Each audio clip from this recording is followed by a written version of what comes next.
நாளும் ஒரு திருக்குறள். அறத்துப்பால். இனியவை கூறல். இன்சொல் இனிதீன்றல் காண்பான் எவன்கொலோ வன்சொல் வழங்குவது. விளக்கம். இனிய சொற்கள் இன்பம் பயத்தலை காண்கின்றவன் அவற்றுக்கு மாறான வன் சொற்களை வழங்குவது என்ன பயன் கருதியோ.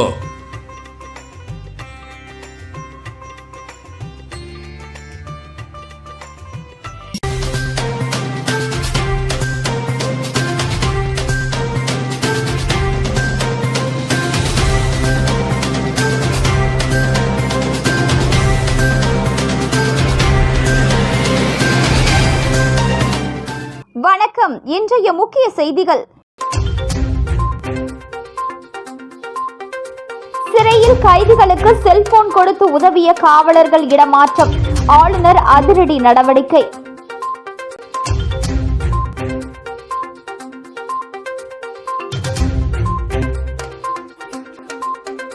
யோகா திருவிழா விளம்பர பலகைகளில் புறக்கணிக்கப்பட்ட தமிழ் மொழி. கருப்பு மை பூசியும் கிழித்து எறிந்தும் போராட்டம்.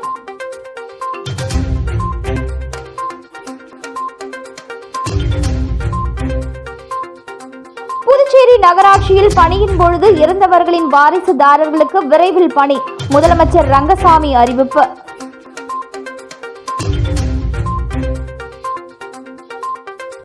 இனி விரிவான செய்திகள். யோகா விழாவிற்காக புதுச்சேரி நகரம் முழுவதும் அரசு சார்பில் வைக்கப்பட்டுள்ள விளம்பர பலகைகளில் தமிழ் மொழி புறக்கணிக்கப்பட்டு இந்தி மொழி மட்டும் இடம்பெற்றிருப்பது சர்ச்சையை ஏற்படுத்திய நிலையில் தமிழக வாழ்வுரிமை கட்சியினர் இந்தி வார்த்தைகளை கருப்பு மையால் அழித்து தங்களது எதிர்ப்பினை தெரிவித்தனர். சர்வதேச யோகா தினம் வரும் ஜூன் மாதம் 21ஆம் தேதி நடைபெறவுள்ள நிலையில் அதற்கான முன்னோட்டமாக யோகா திருவிழா நாளை மே 27ஆம் தேதி புதுச்சேரி கடற்கரை சாலையில் உள்ள காந்தி திடலில் நடைபெறவுள்ளது. இதற்காக அரசு சார்பில் நகரம் முழுவதும் விளம்பர பதாகைகள் வைக்கப்பட்டுள்ளன. ஆனால் அந்த பதாகைகளில் அனைத்து அறிவிப்புகளும் இந்தியில் மட்டுமே இடம்பெற்றுள்ளது பெரும் சர்ச்சையை ஏற்படுத்தியுள்ளது. தமிழ் முழுமையாக புறக்கணிக்கப்பட்டிருப்பது தமிழ் பேசும் புதுச்சேரி மக்களிடையே அதிருப்தியை ஏற்படுத்தியுள்ளது. இதற்காக தமிழ் அமைப்புகள் மற்றும் அரசியல் கட்சிகள் குரல் கொடுத்துள்ளன. தமிழ் புதுச்சேரியின் மூலமொழி, இதை ஒட்டுமொத்தமாக புறக்கணிக்க முடியாது, இது மொழி மீதான அவமதிப்பு என அவர்கள் கண்டனம் தெரிவித்துள்ளனர். மேலும் தமிழில் பதாகைகள் ஏன் இல்லை, இதற்கு யார் பொறுப்பு என்பதற்கான விளக்கங்களை அரசு விளக்க வேண்டும் என கோரிக்கைகள் வலுத்து வருகின்றன. இதனிடையே காமராஜ் மணிமண்டபம், கிழக்கு கடற்கரை சாலை, இந்திரா காந்தி சதுக்கம் உள்ளிட்ட நகரின் பல்வேறு பகுதிகளில் ஹிந்தி மொழியில் வைக்கப்பட்டிருந்த யோகா தின விளம்பர பலகைகளை தமிழக வாழ்வுரிமை கட்சியினர் கருப்பு மையை கொண்டு அழித்தனர். மேலும் ஹிந்தி தெரியாது போடா என்ற வாசகங்கள் அடங்கிய பதாகைகளை கையில் ஏந்தியவாறு ஹிந்தி மொழியை திணிப்பதாக கூறி புதுச்சேரி அரசை கண்டித்து கண்டன கோஷங்களை எழுப்பி தங்களது எதிர்ப்பினை தெரிவித்தனர். இந்தி மொழியை திணிக்கின்ற புதுச்சேரி அரசை கண்டிக்கின்றோம்.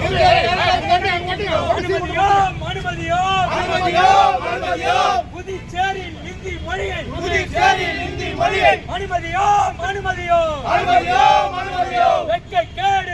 வருகின்ற 27ஆம் தேதி சர்வதேச யோகா தினம் முன்னிட்டு புதுச்சேரியில மகா உற்சவ் என்ற ஒரு நிகழ்ச்சி நாளை நடைபெற இருக்கிறது. அதற்காக புதுச்சேரி முழுவதும் யோகா சர்வதேச யோகா சம்பந்தமாக பதாகை முழுவதும் வைக்கப்பட்டிருக்கு. பெரும்பாலுமே நூற்றுக்கணக்கான பேனர் வைக்கப்பட்டிருக்குது. ஏற்கனவே புதுச்சேரியில் பேனர் கலாச்சாரம் இல்லைன்னு சொல்லி ஒரு கலாச்சாரம் நீதிமன்றத்தில் வழக்கு இருக்குது. ஆனால் இவங்க பேனர் வச்சிருக்கிறாங்க. இருந்த போதிலும் அவங்க வச்சிருக்கிற அனைத்து பதாகைகளையும் பார்த்தீங்கன்னா ஹிந்தி மட்டுமே தான் இருக்குது. ஆனால் புதுச்சேரி 99% புதுச்சேரியில் இருக்கிற மக்கள், புரியக்கூடிய மக்கள் தமிழ், தாய் வழி தமிழ் மட்டும்தான் எங்களுக்கு. ஆனால் இங்கே இவங்க என்ன பண்ணுறாங்கன்னா முழுக்க இந்தியில எல்லா பகுதியிலையும், ஏன்னா அனைத்து சிக்னல்லையும் விளம்பரப்படுத்துற மாதிரி இந்தியை முன்னிறுத்தி தமிழே இல்லாம அவங்க திட்டமிட்டு இந்த ஒரு வேலையை செஞ்சிருக்கிறாங்க. இதனை நாங்கள் தமிழக வாழ்வுரிமை கட்சி சார்பில் கண்டித்து அங்க எங்கெங்கெல்லாம் புதுச்சேரியில் அந்த பேனர் வச்சிருக்கிறாங்களோ அதில் உள்ள இந்தி வாசகங்கள் அனைத்தையும் நாங்கள் கருப்பு மை கொண்டு எங்களுடைய அழிச்சு எங்களுடைய எதிர்ப்பு நாங்கள் பதிவு செஞ்சிருக்கிறோம். காலாப்பட்டு சிறையில் மொபைல் பயன்பாடு தொடர்பாக கைதிகளுடன் தொடர்பில் இருந்த சிறை காவலர்கள் மீது கவர்னர் நடவடிக்கை மேற்கொண்டுள்ளார். புதுச்சேரி காலாப்பட்டு மத்திய சிறையில் 200க்கும் மேற்பட்ட தண்டனை மற்றும் விசாரணை கைதிகள் அடைக்கப்பட்டுள்ளனர். இங்கு தடை செய்யப்பட்ட போதைப் பொருட்கள், மொபைல் போன் பயன்பாடு நாளுக்கு நாள் அதிகரித்து வருகின்றன. அதிகாரிகள் அவ்வப்பொழுது சிறையில் சோதனை நடத்தி மொபைல் போன், போதைப் பொருட்களை பறிமுதல் செய்து வருகின்றனர். இருப்பினும் சிறைச்சாலையில் மொபைல் மற்றும் போதைப் பொருட்கள் பயன்பாடு குறைந்ததாக தெரியவில்லை. இதற்கு சிறைச்சாலையில் பணியாற்றும் காவலர்களே கைதிகளுடன் தொடர்பு ஏற்படுத்திக் கொண்டு மொபைல் மற்றும் போதைப் பொருட்கள் பயன்பாட்டிற்கு உடந்தையாக இருப்பதாக குற்றச்சாட்டுகள் எழுந்தன. இதுகுறித்த விசாரணை நடத்த கவர்னர் கைலாஷ்நாதன் நேரடியாக களத்தில் இறங்கி சிறைச்சாலையில் பணியாற்றும் 2 காவலர்களை கொண்டு ரகசிய விசாரணை மேற்கொண்டார். அதில் சிறையில் பணியாற்றும் ஒரு தலைமை காவலரும் மற்றொரு காவலரும் கைதிகளுடன் தொடர்பில் இருந்து மொபைல்கள் மற்றும் போதைப் பொருட்களை கொடுத்து உடந்தையாக இருப்பது கண்டுபிடிக்கப்பட்டது. இதையடுத்து கவர்னர் கைலாஷ்நாதன் கடந்த வாரம் சிறைத்துறை அதிகாரிகளை வரவழைத்து கைதிகளுடன் தொடர்பில் இருந்த தலைமை காவலரை தொடர் விடுமுறையில் செல்ல பரிந்துரை செய்யவும், காவலரை மாகேவிற்கு பணியிடை மாற்றம் செய்யவும் உத்தரவிட்டார். அதன்படி கவர்னர் உத்தரவின் பேரில் தலைமை காவலரை தொடர் விடுப்பில் செல்ல பரிந்துரை செய்ததுடன் கைதியுடன் தொடர்பில் இருந்த காவலரை மாகேவிற்கு பணியிட மாற்றம் செய்து சிறைத்துறை அதிகாரிகள் நடவடிக்கை மேற்கொண்டுள்ளனர். பணியின் பொழுது இறந்த நகராட்சி ஊழியர்களின் வாரிசு 200 பேருக்கு கருணை அடிப்படையில் வேலை. முதலமைச்சர் ரங்கசாமி தகவல். மத்திய அரசின் நமஸ்தே திட்டத்தின் கீழ் உழவர்கரை நகராட்சி மற்றும் ஜென் ரோபோட்டிக் இனோவேஷனல் பிரைவேட் லிமிடெட் நிறுவனம் இணைந்து நகர்ப்புற உள்ளாட்சி அமைப்புகளில் சாக்கடை மற்றும் கழிவுநீர் தொட்டிகளை அபாயகரமான முறையில் சுத்தம் செய்வதை தடுப்பது குறித்து தூய்மை பணியாளர்களுக்கான திறன் மேம்பாட்டு பயிற்சி பட்டறையை கருவடிக்குப்பம் காமராஜர் மணிமண்டபத்தில் நடத்தினர். முதலமைச்சர் ரங்கசாமி பயிற்சி பட்டறையை தொடங்கி வைத்து ரோபோட் துப்புரவு இயந்திரத்தை இயக்கி வைத்து பேசினார். அப்பொழுது அவர் நகராட்சி மற்றும் சுகாதாரத்துறையில் துப்புரவு பணியில் ஈடுபடுபவர்கள் நோய் தாக்கத்தால் இறக்கின்றனர். பணியின் பொழுது உயிரிழப்பும் ஏற்படுகிறது. இவர்களின் வாரிசுகளுக்கு கருணை அடிப்படையில் வேலை வழங்க வேண்டும். நகராட்சியில் 200 வாரிசுதாரர்கள் கருணை அடிப்படையில் வேலை கேட்டு வருகின்றனர். இவர்களுக்கு அரசு விரைவில் பணி வழங்கும் என தெரிவித்தார். இந்நிகழ்ச்சியை துவக்கி வைத்து நிகழ்ச்சியில் பொதுப்பணித்துறை அமைச்சர் லட்சுமி நாராயணன், ஆதி திராவிடர் மற்றும் பழங்குடியினர் நலத்துறை அமைச்சர் சாய்ஜே சரவணகுமார், உள்ளாட்சி துறை அரசு செயலர் கேசவன், புதுச்சேரி மாவட்ட ஆட்சியர் குலோத்துங்கன், தேசிய துப்புரவு பணியாளர்கள் நிதி மற்றும் மேம்பாட்டு கழகம் நிர்வாக இயக்குனர் பிராபத் குமாரசிங், உள்ளாட்சித்துறை இயக்குனர் சக்திவேல், ஆதி திராவிடர் மற்றும் பழங்குடியினர் நலத்துறை இயக்குனர் இளங்கோவன், உழவர்கரை நகராட்சி ஆணையர் சுரேஷ்ராஜ், புதுச்சேரி நகராட்சி ஆணையர் கந்தசாமி, பொதுப்பணித்துறை தலைமை பொறியாளர் வீரசெல்வம் மற்றும் ஜென் ரோபோட்டிக்ஸ் நிறுவனர் ரஷீத், ஜான் கல்வின், சுரேஷ்குமார் ஆகியோர் கலந்து கொண்டனர்.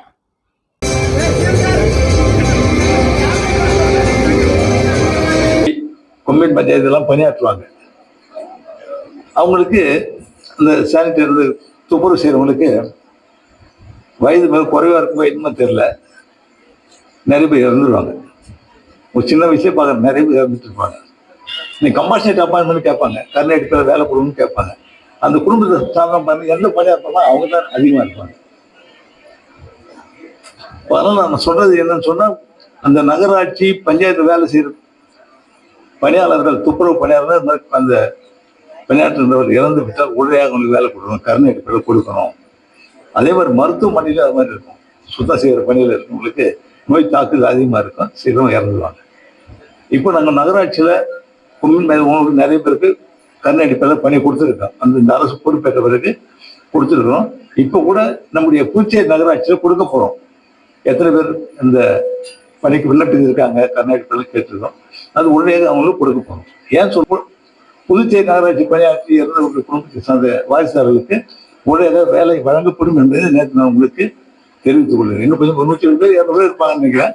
அவங்க கொடுக்க பட்டியல் எடுத்திருக்காங்க. அது விரைவாக அவங்களுக்கு அந்த பணி கொடுக்கப்படும். புதுச்சேரி திருபுவனையை அடுத்த சன்னியாசிக்குப்பத்தில் உள்ள பிரபல தனியார் நிறுவனத்தில் 4 லட்சம் ரூபாய் மதிப்புடைய 225 கிலோ காப்பர் பொருட்களை திருடிய வழக்கில் 6 பேரை போலீசார் கைது செய்தனர்.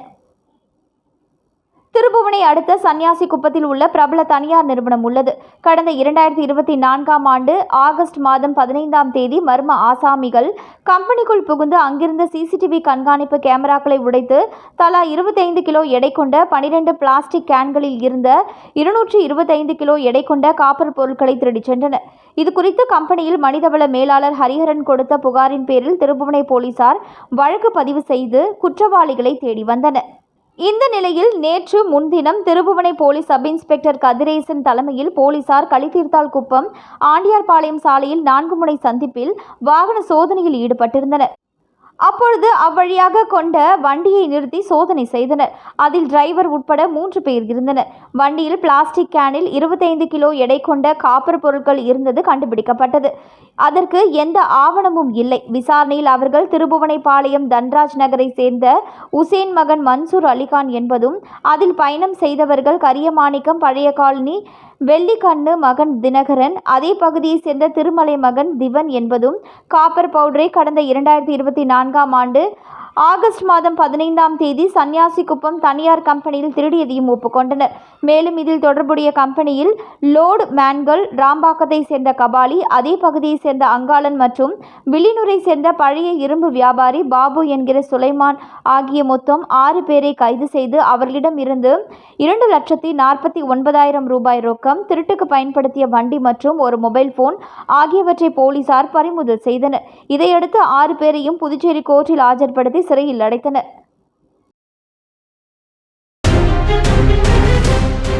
புதுச்சேரியில் யோகா திருவிழாவிற்காக அரசு சார்பில் வைக்கப்பட்டிருந்த விளம்பர பலகைகளில் ஹிந்தி மட்டுமே இருந்த நிலையில் அதனை தமிழர் உரிமை பாதுகாப்பு இயக்கத்தினர் கிழித்து எறிந்து மத்திய மாநில அரசுகளுக்கு எதிராக கண்டன முழக்கங்களை எழுப்பினர். சர்வதேச யோகா தினம் வரும் ஜூன் 21ஆம் தேதி நடைபெறவுள்ள நிலையில் அதற்கான முன்னோட்டமாக யோகா திருவிழா நாளை 27ஆம் தேதி புதுச்சேரி கடற்கரை சாலையில் உள்ள காந்தி திடலில் நடைபெற உள்ள நிலையில் நிகழ்ச்சி நடைபெறும் மேடை மற்றும் அதனை சுற்றிலும் முழுக்க ஹிந்தியில் வைக்கப்பட்டிருந்த பேனர்களை தமிழர் உரிமை பாதுகாப்பு இயக்கத்தினர் கிழித்து எறிந்து மத்திய மாநில அரசுகளுக்கு எதிராக கண்டன முழக்கங்களை எழுப்பினர். தொடர்ந்து சம்பவ இடத்திற்கு வந்த போலீசார் சமாதான பேச்சுவார்த்தை நடத்தி கலை செய்தனர். மேலும் போராட்டம் நடத்தியதை தொடர்ந்து பேனர்கள் அனைத்தும் தமிழில் மாற்றம் செய்யவும் நிகழ்ச்சி ஏற்பாட்டாளர்கள் நடவடிக்கை எடுத்து வருகின்றனர்.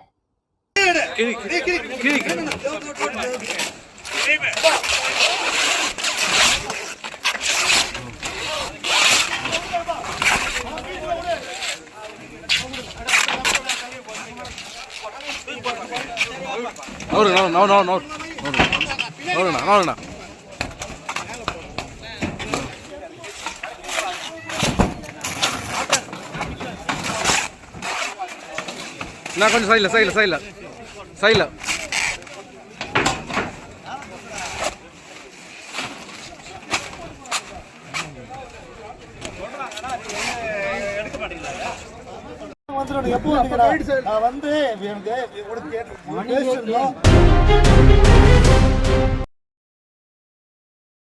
புதுச்சேரியில் சிறியவர் முதல் ஐடி ஊழியர் வரை ஆர்வத்துடன் பங்கேற்ற ஃபேஷன் ஷோ, சுற்றுலா பயணிகள் மகிழ்ச்சி. சாரல் நிறுவனத்தின் சார்பில் பாண்டி மெரினா கடற்கரை பொழுதுபோக்கு மையத்தில் ஃபேஷன் ஷோ நடத்தப்பட்டது. தமிழகம் மற்றும் புதுச்சேரி அளவில் நடைபெற்ற இந்த போட்டியில் சிறுவர்கள் முதல் பெரியவர்கள் வரை ஆர்வத்துடன் பங்கேற்றனர். வண்ண வண்ண உடையில் ரேம்ப் வாக் செய்தும் பாரம்பரிய உடையில் நடந்து வந்தும் குட்டீஸ்கள் அசத்தினார்கள். இதேபோல ஆண்கள் விதவிதமான கோட் ஷூட்டில் வந்து பார்வையாளர்களின் கைத்தட்டல்களை பெற்றனர். இறுதியாக ஸ்டார் ஆஃப் தமிழ்நாடு பட்டத்திற்கான போட்டி நடத்தப்பட்டது. இதில் தமிழ்நாடு மற்றும் புதுச்சேரியை சேர்ந்த 50க்கும் மேற்பட்ட பெண்கள் ஆர்வத்துடன் பங்கேற்றனர். அவர்கள் நவீன உடை முதல் பாரம்பரிய உடைகள் வரை அணிந்து வந்து அசத்தினார்கள். இதில் ஸ்டார் ஆஃப் தமிழ்நாடு பட்டத்தை திருவள்ளூர் மாவட்டத்தை சேர்ந்த ஹர்ஷா என்பவர் பெற்றார். பிசியோதெரபி படிக்கும் இவர் மாடலிங் துறையில் தடைகள் பல வந்தாலும் வெற்றி கொடுப்பதும் நம் கையில்தான் உள்ளது என்றார். 2ஆம் இடத்தை பிடித்தவர் காரைக்காலை சேர்ந்த பூஜா ஸ்ரீ. புதுச்சேரி பல்கலைக்கழகத்தில் பிடெக் 2ஆம் ஆண்டு படித்து வருகிறார். படிப்புடன் மாடலிங் துறையில் இருந்து வருவதாகவும் படிப்புடன் மாடலிங் செய்வது சிரமமாக இருந்தாலும் வெற்றி நோக்கி செல்வதாக கூறினார். மாணவிகள் மட்டுமல்லாது ஐடி நிறுவனத்தில் பணியாற்றி வரும் பெண்களும் இந்த போட்டியில் ஆர்வத்துடன் பங்கேற்றனர். தன்னுடைய வேலைகளுக்கு இடையே 3 ஆண்டுகளாக மாளிகை குழுவில் இருந்து வருவதாகவும் கோவை ஐடி ஊழியர் பிரேமலதா கூறினார். இந்த நிகழ்ச்சிக்கு எஸ் மீடியா நிறுவனம் மீடியா பார்ட்னராக இருந்து செயல்பட்டது குறிப்பிடத்தக்கது.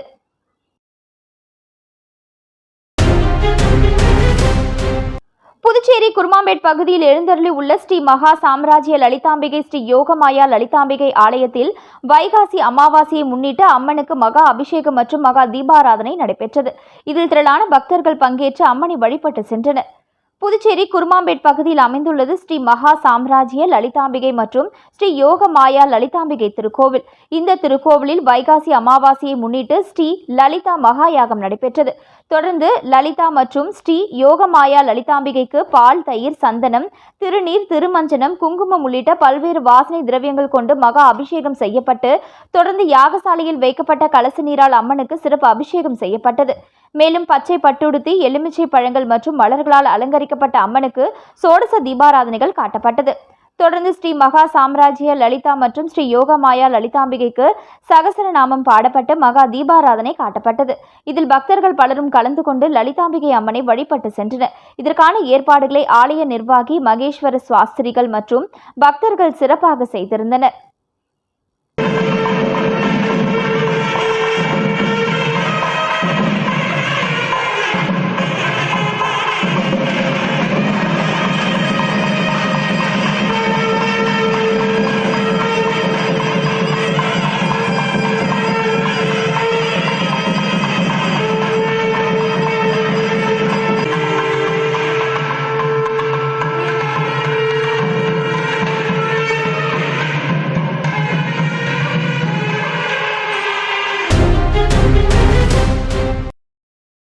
லாஸ்பேட்டை தொகுதியில் சலவையாளர் நகர் குடியிருப்போர் நலசங்கம் சார்பில் பொதுத் தேர்வில் சாதித்த மாணவர்களுக்கு முன்னாள் சபாநாயகர் சிவக்கொழுந்து நலத்திட்ட உதவிகளை வழங்கி வாழ்த்துக்களை தெரிவித்தார். புதுச்சேரி லாஸ்பேட்டை தொகுதி சலவையாளர் நகர் பகுதியில் 140ஆம் ஆண்டு தொழிலாளர் தின விழாவை முன்னிட்டு சலவையாளர் நகர் குடியிருப்போர் நலசங்கம் சார்பில் 2024-2025 கல்வியாண்டு பொதுத் தேர்வு எழுதி தேர்ச்சி பெற்ற 10ஆம் வகுப்பு, 11ஆம் வகுப்பு, 12ஆம் வகுப்பு மாணவ மாணவிகளுக்கு ஊக்கத்தொகையும் பரிசளிப்பும் வழங்கப்பட்டது. இதில் சிறப்பு விருந்தினராக முன்னாள் சபாநாயகர் சப்தகிரி விபி சிவக்கொழுந்து அவர்களும், சப்தகிரி அறக்கட்டளை பொறுப்பாளர் சப்தகிரி விபிஎஸ் ரமேஷ்குமார் அவர்களும் கலந்து கொண்டு மாணவ மாணவிகளுக்கு பரிசளித்தார்கள். இந்நிகழ்ச்சியில் சலவையாளர் நகர் குடியிருப்பு நலசங்கம் உறுப்பினர்களும், சப்தகிரி அறக்கட்டளை உறுப்பினர்கள் மற்றும் ஊர் பொதுமக்களும் திரளாக கலந்து கொண்டனர்.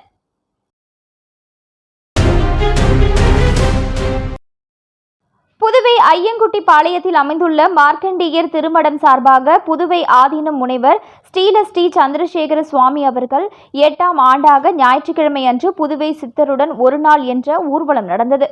இதில் புதுவை, சென்னை, திண்டிவனம், விழுப்புரம், சேலம், செஞ்சி, தஞ்சாவூர், கோயம்புத்தூர், ஆந்திரா, திண்டுக்கல், திருநெல்வேலி, கிருஷ்ணகிரி, காஞ்சிபுரம், பெங்களூர் ஆகிய ஊர்களைச் சேர்ந்த சிவனடியார்கள் திரளாக கலந்து கொண்டு அகண்ட தீபம் ஏற்றி சங்கொலி எக்காலம் ஒலி எழுப்பி 108 முறை எழுந்து அருள்க என்று சித்தர் நாமத்தை, சித்தர்களின் பெயர்களை ஒன்று சேர 108 முறை ஓதி வழிபட்டார்கள். காலை 5:45 மணிக்கு மணக்குள விநாயகர் கோவிலில் ஆரம்பமான நிகழ்ச்சி தொல்லைக்காது சித்தர், அரவிந்தர் ஆசிரமம், நாகலிங்க சுவாமிகள், குரு அக்கா சுவாமிகள், வேதாந்த சுவாமிகள், குரு சித்தானந்தர் சுவாமிகள், பெரியவருக்கு பெரியவர் கணபதி சுவாமிகள், கம்பளி ஞான தேசிக சுவாமிகள், சிவசடையப்பர், கதிர்வேல் சுவாமிகள், மண் உருட்டி சுவாமிகள், சக்திவேல பரமானந்தர், மகான் வண்ணார பரதேஸ்வரர் சுவாமிகள், நவபாஷான சித்தர், தேங்காய் சுவாமிகள், ராம் பரதேசி சுவாமிகள், தட்சிணாமூர்த்தி சுவாமிகள், படை சாஹிப் கண்டமங்கலம், குருசுவாமி அம்மையார், ஸ்ரீ பொன்முடி கோடி சித்தர் ஆகிய 22 சித்தர்களை தரிசித்தனர். இதில் புதுவை ஆதீனம் ஸ்ரீ சந்திரசேகர் சுவாமிகள், SSV கலியபெருமாள், கூட்டேரிப்பட்டு சிவ SS மனோகர், சிவச்சந்திரகுமார், சிவ சரவணன், சிவா சங்கர், சிவ உமா அம்மையார், திண்டிவனம் சிவ பொன்முடி, பிரேம்குமார் கந்தன், சிவகிரி, சிவராஜி ஆகியோர் கலந்து கொண்டு சிறப்பித்தார்கள். நிகழ்ச்சிக்கான ஏற்பாட்டினை மார்க்கண்டேயர் திருமடத்தினர் சிறப்பான முறையில் செய்திருந்தனர்.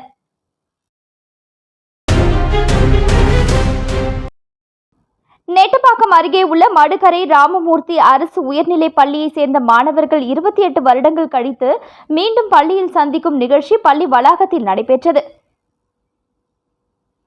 இந்நிகழ்ச்சிக்கு வருகை புரிந்த அனைவரையும் முன்னாள் மாணவர் சரவணன் வரவேற்று பேசினார். சிறப்பு அழைப்பாளராக பள்ளி முதன்மை கல்வி அதிகாரி குலசேகரன் கலந்து கொண்டு சிறப்புரையாற்றினார். ஓய்வு பெற்ற தலைமை ஆசிரியர்கள் காளிதாஸ் மற்றும் ஜெயபால், முதுநிலை பட்டதாரி ஆசிரியர் கைலைமணி, ராமராமி, பட்டதாரி ஆசிரியர் குணசேகரன், மொழி ஆசிரியர் ராதாகிருஷ்ணன் ஆகியோர் கலந்து கொண்டு சிறப்பு செய்தனர். தற்போது பணியில் உள்ள இளங்கோ, குமரேசன், ரேவதி ஆகிய ஆசிரியர்களும் கலந்து கொண்டனர். விழாவில் ஆசிரியர்கள் அனைவரையும் கௌரவிக்கப்பட்டு நினைவு பரிசு வழங்கப்பட்டது. ராமமூர்த்தி அரசு உயர்நிலைப் பள்ளி தலைமை ஆசிரியர் அரிவரதன் வாழ்த்துரை வழங்கினார். முன்னாள் மாணவர் கலியபெருமாள் நோக்க உரையாற்றினார். விழாவில் 10ஆம் வகுப்பு பொதுத் தேர்வில் முதல் 3 இடங்களை பெற்ற மாணவர்களுக்கு பரிசுகள் மற்றும் ஊக்கத்தொகை வழங்கப்பட்டது. மேலும் பள்ளி வளாகத்தில் மரக்கன்றுகள் நடப்பட்டது. முன்னாள் மாணவர்கள் சார்பாக பள்ளிக்கு மின் விசிறிகள், மின் பல்புகள் மற்றும் எழுது பொருட்கள் வழங்கப்பட்டது. பின்னர் முன்னாள் மாணவர்கள் அனைவருக்கும் நினைவு பரிசு வழங்கப்பட்டது. விழாவில் 90s கிட்ஸ் உணவு பண்டங்கள் அடங்கிய ஸ்டால்கள் அமைக்கப்பட்டது. இறுதியாக முன்னாள் மாணவர் வெங்கடகிருஷ்ணன் நன்றி கூறினார். புதுச்சேரி அதிமுக மாநில நிர்வாகிகள் பொதுக்குழு உறுப்பினர்கள் தொகுதி நிர்வாகிகள் ஆலோசனை கூட்டம் உப்பளம் தலைமை அலுவலகத்தில் நடந்தது. கூட்டத்திற்கு மாநில செயலாளர் அன்பழகன் தலைமை தாங்கினார். அவைத்தலைவர் அன்பானந்தம் முன்னிலை வகித்தார். கூட்டத்தில் மாநில துணைத் தலைவர் ராஜராமன், மாநில இணை செயலாளர்கள் வீரம்மாள், முன்னாள் கவுன்சிலர் கணேசன், திருநாவுக்கரசு, நகர செயலாளர் அன்பழகன், மாநில பொருளாளர் ரவி பாண்டுரங்கன், முன்னாள் மாநில பேரவை செயலாளர் பாஸ்கரன் உள்ளிட்ட பலர் கலந்து கொண்டனர். கூட்டத்தில் புதுச்சேரி தனியார் மருத்துவக் கல்லூரிகளில் அரசுக்கு சேர வேண்டிய 50% 325 மருத்துவ இடங்களை பெற கவர்னர், முதல்வர் நடவடிக்கை எடுக்க வேண்டும். 6 முதல் 12ஆம் வகுப்பு வரை அரசு பள்ளியில் பயிலும் மாணவர்களுக்கு மருத்துவம் உள்ளிட்ட உயர்கல்வியில் 10% இட ஒதுக்கீடு அரசாணை வெளியிட வேண்டும். தனியார் பள்ளி மற்றும் கல்லூரிகளில் பயிலும் மீனவ சமுதாய பிள்ளைகளின் கல்வி செலவை அரசே ஏற்கும் என்ற அறிவிப்பை இந்த ஆண்டே அமல்படுத்த வேண்டும். புதுச்சேரியில் போக்குவரத்து நெரிசலை கட்டுப்படுத்த கடலூர் சாலை AFT மைதானம் அருகேயும், ராஜீவ்காந்தி சிலை முதல் இந்திரா காந்தி சிலை வரையிலான மேம்பால பணிகளையும் விரைந்து துவங்க அரசு நடவடிக்கை எடுக்க வேண்டும் என தீர்மானங்கள் நிறைவேற்றப்பட்டன. புதுச்சேரி மாநில காங்கிரஸ் கட்சி வழக்கறிஞர் பிரிவு மாநில தலைவர் வழக்கறிஞர் மருதுபாண்டி அவர்களின் பிறந்தநாளை முன்னிட்டு முன்னாள் முதலமைச்சர் நாராயணசாமி, காங்கிரஸ் தலைவர் MP வைத்திலிங்கம் உள்ளிட்ட ஏராளமான காங்கிரஸ் கட்சி நிர்வாகிகள் பிறந்தநாள் வாழ்த்துக்களை தெரிவித்தனர். புதுச்சேரி காங்கிரஸ் கட்சி மாநில வழக்கறிஞர் பிரிவு தலைவர் வழக்கறிஞர் மருதுபாண்டியன் பிறந்தநாள் விழா சர்க்குரு தனியார் உணவகத்தில் நடைபெற்றது. இதில் முன்னாள் முதலமைச்சர் நாராயணசாமி, புதுச்சேரி காங்கிரஸ் கட்சி தலைவர் MP வைத்திலிங்கம், காங்கிரஸ் சட்டமன்ற கட்சி தலைவர் வைத்தியநாதன், புதுச்சேரி காங்கிரஸ் கட்சி ஒருங்கிணைப்பாளர் தேவதாஸ் உள்ளிட்ட முன்னாள் அமைச்சர்கள், சட்டமன்ற உறுப்பினர்கள் மற்றும் காங்கிரஸ் கட்சி நிர்வாகிகள் திரளாக கலந்து கொண்டு வழக்கறிஞர் மருது பாண்டியனுக்கு சால்வை அணிவித்தும் பூங்கொத்து கொடுத்தும் பிறந்தநாள் வாழ்த்துக்களை தெரிவித்தனர். தொடர்ந்து காங்கிரஸ் கட்சி நிர்வாகிகள் அவரது ஆதரவாளர்கள் முன்னிலையில் பிறந்தநாள் கேக் வெட்டி கொண்டாடப்பட்டது. மேலும் இதில் ஏழை எளிய மக்கள் மற்றும் மாணவர்களுக்கு பல்வேறு நலத்திட்ட உதவிகள் வழங்கப்பட்டது.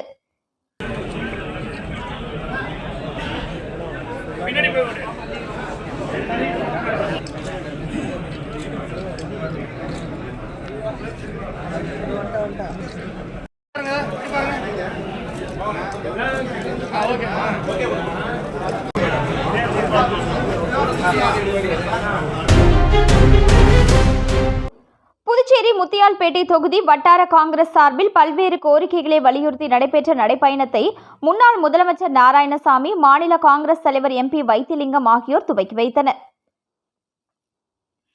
புதுச்சேரி முத்தியால்பேட்டை தொகுதி வட்டார காங்கிரஸ் சார்பில் பல்வேறு கோரிக்கைகளை வலியுறுத்தி நடைப்பயணம் மேற்கொண்டனர். நிகழ்ச்சிக்கு முத்தியால்பேட்டை தொகுதி காங்கிரஸ் கட்சி பொறுப்பாளர் ஈரம் ராஜேந்திரன் முன்னிலை வகித்தார். நடைப்பயணத்தை மாநில காங்கிரஸ் தலைவர் MP வைத்திலிங்கம், முன்னாள் முதல்வர் நாராயணசாமி, அகில இந்திய காங்கிரஸ் கமிட்டியின் புதுச்சேரிக்கான ஒருங்கிணைப்பாளர் தேவதாஸ் ஆகியோர் துவக்கி வைத்தனர்.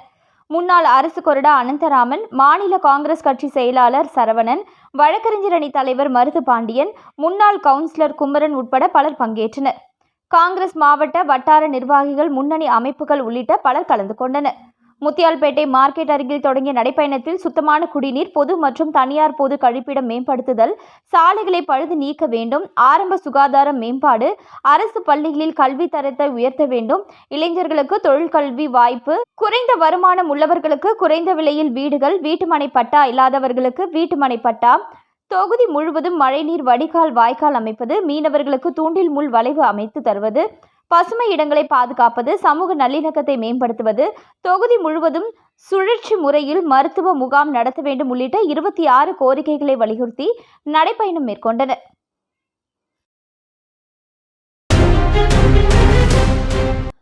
புதுவை தேவர் பேரவையின் 42ஆம் ஆண்டு கலைத்திறன் மற்றும் விளையாட்டு போட்டிகள் 45 அடி சாலையில் அமைந்துள்ள ஆந்திரா மகாசபா திருமண மண்டபத்தில் தேவர் பேரவை தலைவர் தனபாலன் தலைமையில் மிக சிறப்பாக நடைபெற்றது. இவ்விழாவிற்கு பேரவையின் உறவினர் பெருமக்கள் பலர் கலந்து கொண்டனர். மேலும் நிகழ்ச்சியில் ஓவியம், நடனம், பேச்சு போட்டி, மாறுவேடம், தனித்திறன் போன்ற பல்வேறு போட்டிகள் நடைபெற்றது. போட்டிக்கான ஏற்பாடுகளை பேரவை நிர்வாகிகள் சிறப்பாக செய்திருந்தனர். மேலும் போட்டிகளில் வென்றவர்களுக்கு வருகின்ற ஜூன் 7ஆம் தேதி பரிசுகள் வழங்கப்பட உள்ளது. மீண்டும் இன்றைய முக்கிய செய்திகள்.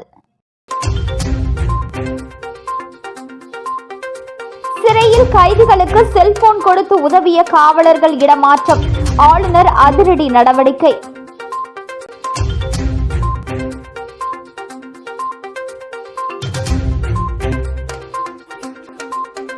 யோகா திருவிழா விளம்பர பலகைகளில் புறக்கணிக்கப்பட்ட தமிழ்மொழி, கருப்பு மை பூசியும் கிழித்து எறிந்தும் போராட்டம்.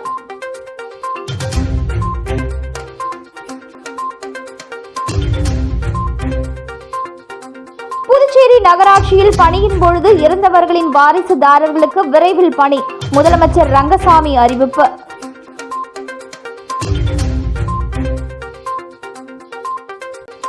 இத்துடன் இன்றைய செய்திகள் நிறைவடைந்தன. நன்றி, வணக்கம்.